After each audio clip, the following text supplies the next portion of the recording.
How to cancel a scheduled ride on Lyft. Hello everybody, welcome back to the channel. Today I'll guide you on how you can cancel a scheduled ride on the Lyft app. Now all you have to do is you want to open up the app, log into your account here. Now what you want to do is at the very top right corner of your screen you'll find the calendar option or the trips option. Simply tap on it and there you'll be able to see your scheduled ride. Now I don't have any, but if you want to schedule it, you want to simply tap on schedule a ride option and there you'll be able to choose your pickup time and you'll be able to schedule a ride. Now if you want to cancel it, what you want to do is you want to head into this option here where you'll be able to schedule a ride. Here you'll find any rides that you have scheduled as well. You simply tap on edit ride option under the scheduled ride you want to cancel or edit, and then you can cancel it or edit it to your need.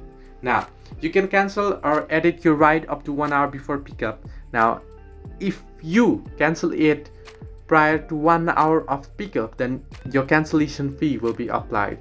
Now Lyft's normal cancellation policy may apply if you cancel the ride after a driver has been matched, or the driver is on their way to pick you up, or the driver is scheduled to arrive within the designated pickup window.